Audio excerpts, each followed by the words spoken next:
Acétamipride, c'est ce nom barbare qui, à lui seul ou presque, a entraîné 1,6 million de Français à signer une pétition sur la plateforme en ligne de l'Assemblée nationale pour dire non à la loi du plomb et à la réautorisation de ce pesticide dans nos champs.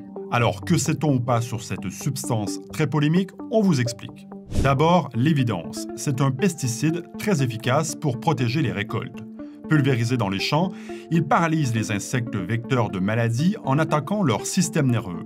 Les producteurs de betteraves, par exemple, ne jurent que par l'acétamipride pour se prémunir des pucerons qui transmettent la jaunisse. Mais l'autre chose qui ne fait aucun doute, c'est que le pesticide est justement trop efficace. Il est toxique non seulement pour les ravageurs, mais aussi pour les autres insectes.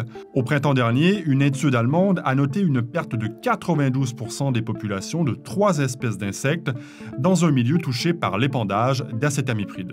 Depuis des années, des scientifiques alertent en particulier sur le danger pour les abeilles.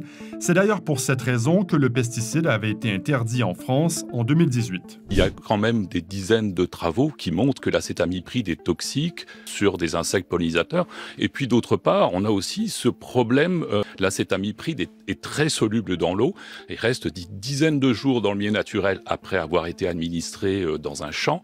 Et on le retrouve par exemple jusque dans l'eau de pluie. Donc c'est un produit qui a le potentiel d'exposition très important pour l'ensemble de la biodiversité, humain y compris. Les promoteurs de la loi du plomb font valoir que l'Autorité européenne de sécurité alimentaire, l'EFSA, a donné son feu vert. Mais ces analyses, qui portent uniquement sur les abeilles domestiques, sont décriées par certains chercheurs au CNRS.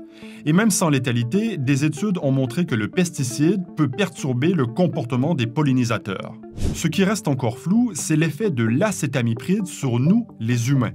Mais forcément, puisque le produit s'attaque au système nerveux des insectes, on s'inquiète du même effet sur notre espèce. D'autres s'inquiètent aussi d'effets cancérogènes. L'aveuglement continu avec la loi du plomb, c'est un détonateur.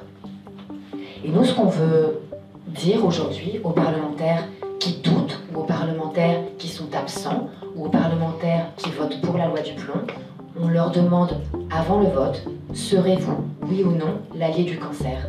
En tout cas, en 2013, l'EFSA prévenait elle-même que l'insecticide peut affecter le développement des neurones et des structures cérébrales associées à des fonctions telles que l'apprentissage et la mémoire. En 2024, l'autorité européenne convenait qu'il y avait encore aujourd'hui des incertitudes majeures sur ce sujet en l'absence de données suffisantes. Certes, il y a eu des travaux sur des rongeurs et d'autres expériences in vitro, c'est-à-dire sur des cellules, qui ont démontré des effets négatifs, par exemple le développement de cancer chez des souris. Mais on manque de vastes études sur des populations concernées, par exemple les agriculteurs ou des riverains d'exploitation. C'est pourquoi, en attendant, plusieurs en appellent au principe de précaution et que, le temps de vous expliquer tout cela, des dizaines de personnes supplémentaires ont déjà signé la pétition contre la loi du plomb.